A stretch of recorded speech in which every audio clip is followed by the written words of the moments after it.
all coaches and things that I actually looked up to.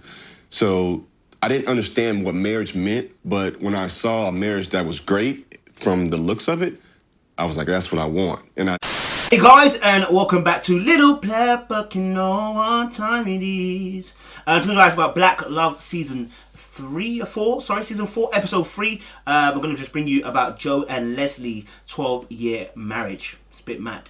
Guys, if you're new to the channel, make sure you like, share, subscribe, click on the bell button for notification of the uploads. And for those of you who are returnees, well, you know what it is, baby. Mineral gang, you understand? Mineral gang, you feel me? Alright then, I like it.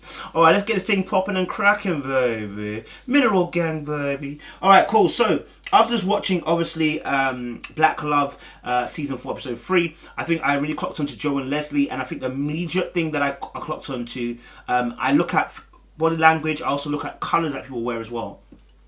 What was interesting as well with Joe and Leslie was, first of all, the colouring. And I'm going to break down some colour kind of understandings as well for you.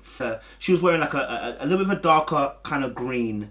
This kind of green is often emits an energy that is like the person's a serious person. They feel like they're not being seen or heard, and they don't like making a scene. Now, if you know anything about the Joe and Leslie situation, I think that fits them perfectly. So I know he loves me, but I would like him to show it. Like, that's one area in our marriage where we have like a struggle, like a real life. Because the color that she was wearing a green, and the story about her was that obviously at the moment she feels like she's not being shown affection by verbal means. She knows that her husband loves her, but is unable to hear that love from him, and he's failing to open up as effectively as she would want. So therefore there is a unseen aspect to her relationship. That's why the darker green's been chosen. Now someone might say, whoa, it's only a color, but oftentimes we choose these colors subconsciously. We don't do it on purpose. We do it subconsciously, and we choose a color what suits our kind of mindset. And so he was wearing more of I would call it, a light brownish kind of, you know, very pale chocolate, mixed with a little bit of beige in there. And you know what? Brown is one of the colors like involved in this. Oftentimes brown evokes a sense of strength, reliability, it's earthy. But the other aspect also is that it creates a feeling of loneliness, sadness, and isolation in large quantities. Now, the truth of the matter here is that with their story, it lets us know already, because obviously if you're keeping your wife out of your emotional aspect and the emotional doors that you hold, of course there's loneliness, of course there's sadness, you know what I mean, involved, you know. And when you hear their story, you understand why both of them, I immediately clocked onto their body language when I saw them.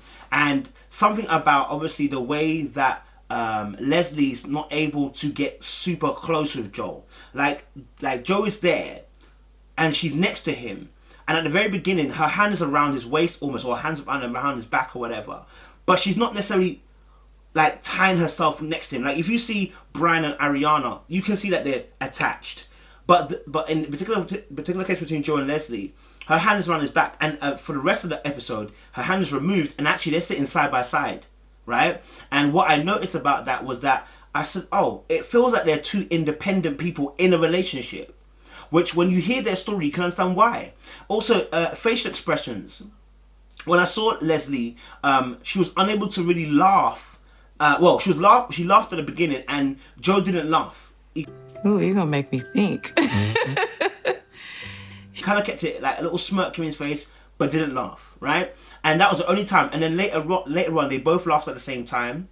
And then the last part of it again, last part of the explaining of their story, he began to laugh a bit more, and she wasn't laughing as much. And so I started to realize that just as he was starting to feel himself and get into the conversation, she too wasn't able to meet him with the same energy, because actually she's beginning to learn new things about how he felt, literally on the show.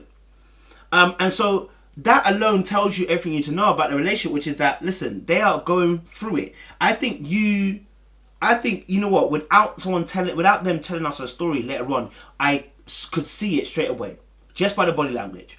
It was letting us know straight away that they were not happy. At one point she was cupping her hands were like in that, she was cupping them, and I said that's a sign of distress, a sign of, like, you know, tension, a bit of anxiousness. And again, rightly so. When you hear their story, you know why. Okay, so let's just break it down. Let's get into the video into why, and get into why they potentially feel the way it is. Family oriented. Ooh, you're gonna make me think. I don't know, it was just something about him that... It was interesting that she struggled to be able to explain why she felt the way she felt about Joe. She said obviously he's a family kind of person, etc. But that was all she could really say. She didn't really tell us why she really loved Joe. She just know that he's family orientated.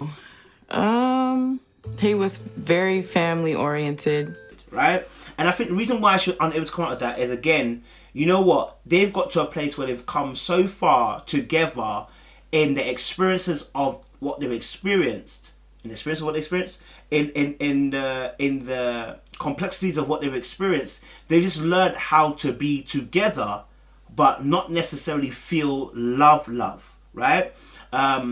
They've almost accepted their fate as a couple that just works it out. It's like, we're just gonna go on with it. We don't have to feel super emotions. We don't feel nothing intrinsic. Let's just keep going. You know what I'm saying? We've done 12 years. Let's keep going. That's what it felt like, right? Let's just keep going kind of thing. So she was unable to express why she, wanted to get with Joe. And obviously, like I said, because of the heavy toll, an emotional heavy toll that they've suffered, they've bonded together, but they've also lost a little bit of a spark, right? They've lost a bit of a spark together. And so, and then as she was talking about the situation, she actually removes her hand from behind his back. And then she continues the conversation, and then he interjects by in saying, obviously, I think he says about, she gave him an ultimatum about whether, if you want kids, you have to get married. He wanted kids first. And I said, no, I don't want to do it that way. I want to do it this way. If we're going to have kids, we have to get married. That's what she says. If you want kids, you're going to have to get married. And so that then starts with a whole story, yeah? And he then explains further on that he never saw this when he grew up. So for him, his original starting point of why he said he wanted kids, and maybe didn't think about marriage, long-term commitment, is because he never saw that. And so a lot of guys in our generation nowadays are seeing one-parent homes, broken homes. You know what I'm saying? They become the man before they've actually become men. And so that level of ego and pride sits with them in the next few years when they actually become adults, and the way that they behave shows a lack of responsibility. Marriage or nothing. And it was only because I didn't see it growing up. So my dad wasn't there, my stepdad was, but we didn't have a great relationship. So I kind of... Because they've not actually been given the role of manship through responsibility and through experience, they've been given it, it's been forced upon them, right? And so therefore, when it's been forced upon you without an equipping of knowledge to be able to do this job correctly, you're bound to do what? Make mistakes. You're bound to have what? A false idea. You're bound to do what? Not have the correct image in your head as to how this should be played and how it should be done, right? And so, he said obviously, but what he did realize that intrinsically, when he saw a great marriage, he desired that, right? And so something inside of him could understand that he wants this great relationship. He wants this great partnership. He wants it like that. But because of because of what he had grown up seeing, it wasn't something that he naturally inclined to at the beginning, until she made it clear, if you want these kids, if you want me, you're going to have to understand we come in a package. You're going to have to want me in a marriage. I want that commitment for you. I don't want you just to come and have me. You got to be committed. And that's when she begins to cup her hands. And I can see in her eyes that the glow isn't bright. When someone's in love and they feel it, and when you see Tracy and Tony, you can see the energy, right? But you don't see that with Leslie and Joe at a lot of points, right? At points you see Joe getting a bit excited when he's explaining certain things towards the end. He gets excited. He's been animated. He's engaging. His hands are, doing what he needs to do to communicate. But at that point, you don't see Leslie very energetic. You don't see the passion in her eyes. And I guess that's, again, because of an emotional toil toll that their relationship has A taken. long time, but it was more out of anger towards the actual department, but I didn't know how to turn it off when I came home. So So they tell this great story about, you know, the fact that he was in the police department and, you know, he was going to quit, handing his notice. They come in and break down his door. They come in and come into his home, sorry, and then they'll obviously accuse him of being involved in drug rings. sit over on the other side, and she puts me in the room and she goes, "Would you like to actually have an attorney?" I was like, "No, tell me what's going on." So she goes, "You're actually being..." For him, he was thinking paranoid, like, because they've sat his wife and him separate rooms, and he's thinking, wait, has my wife done something here and tried to set me up or blah blah blah? He's not sure where this information is coming from, right? He's got paranoid, but that paranoia also wasn't just for him; it was also for her, because she was saying that, oh, I'm sure I was seeing people outside the house who were there earlier on, and they were kind of monitoring us, and they would leave later on. They would leave during the course of the day, etc., etc. She said she would hear funky noise on the phone when they picked up. They're definitely listening to our phone calls. So she knew that, obviously, she felt like they were being tapped and trapped, right? Being tapped and tracked by the police department. But what really, I think, frustrated her, as she mentioned, is that because he didn't open up about what he was feeling, thinking, what happened at the department, she had to try and figure out, hold on a minute, what's going on? Because he's not opening up to her. Yeah, his anger, his frustration, you know, his pride is locking him in and not trying to allow her in emotionally. And so now she's trying to figure it out. Hold on a minute. I feel scared. I feel like, and they had to move several times. I feel scared. I feel in danger, and you're not doing anything about it. You know, like, and that's what she was looking at at first, because he hasn't let her in. And it's a lesson to all of us as well, that, you know, a problem is halved when you allow someone else to carry a burden. The Bible even tells us, listen, that, you know, we should carry each other's burdens. It brings Galatians 6 verse 1. Carry each other's burdens. Cover each other's sins, right? When it says sins, listen, it doesn't mean that you don't have to go to jail. You can go to jail.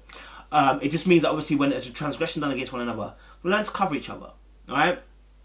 Learn how to support one another. If someone falls, restore that brother. You know what I mean? So it's interesting that obviously, that, again, because of his closed off, she was finding herself beginning to blame him for not keeping herself and the two kids at the time safe. Right? So she's wondering what's going on. And for me, I was angry because I'm like, you're not doing enough. Like, you need to do something to protect us. Not knowing the backstory or not.